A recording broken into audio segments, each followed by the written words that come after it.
A lot of people think that it's money that they're after.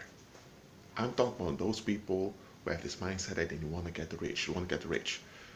Curtis Jackson III, also known as 50 Cent, that rapper, said it well, get rich or die trying.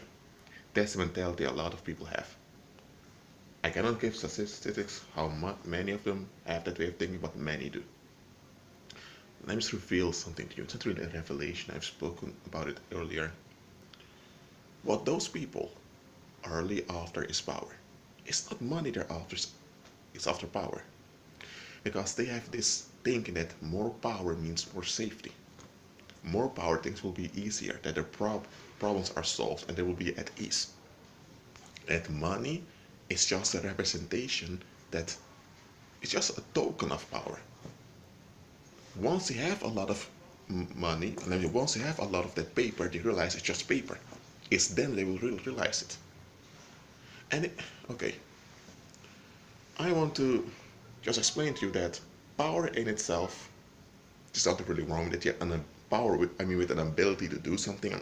I'm not talking about violence, that you threaten someone with harm to get what you want. That's violence. Power, just ability to get a result, to get an outcome you want, or to hinder an outcome that you don't want. That's what power is. Now understand this. Power in itself, there's nothing wrong with it, but power can become addictive, and power can even kill you. Let me explain. Power can, as I mentioned, it's addictive, and neurologists and other biologists have done the research, and a power addiction is in the same category as crack, methamphetamine, and all those other heavy drugs. So you become attached to it. That's why a lot of people that gain a lot of power, often power in a short period of time, they lose it. Because the power has them instead of them having power. And power is like a weight, in the sense that you will always have to consider your move, because your move is powerful. Okay, if you have a cat that walks in the street, people are going to think, oh, it's just a cat passing by, but not going to bother. What if it's a lion or a tiger in the street? Are people going to just say, oh, it's just a tiger? No, they get frightened. That cat has almost no potential. A tiger does. Well, when you have power, I don't care where you get the power from, it's a weight, because every move you make will be impactful. And you're going to have people resisting that power, you're going to have a lot of fights. So this whole mentality that the more power you have, the more at ease you are, it's a lie. It's fake.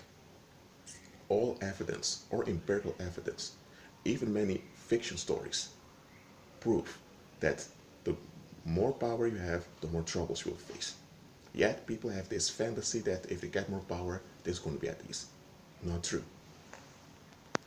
Well, in the Spider-Man movie, I believe it was Spider-Man 1, it was said that with big power comes big responsibility, or with great power comes great responsibility.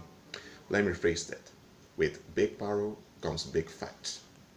With great power comes great resistance. And people often want to see that. They only want to see the relief they can get. They don't see things from the wider perspective. I'm saying this for you to understand what this mentality from the get rich is all about.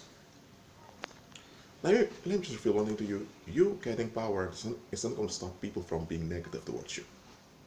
People will watch out how they leak out towards you, how they express themselves towards you, because something might happen if they do the wrong thing, but it's not going to stop them from being negative against you. And when people notice consequences, they will back off in the short term, but in the long term, it will bounce back. So that's why putting your trust in some strong big man to solve crime is not really the right way to go. It's not really a good idea. Well, I just want to point it out to you that strongholds, that riches and power and fame will solve things. They won't. Well, that's it for now. And again, operating in the supernatural, that's what I'm teaching almost all of the time.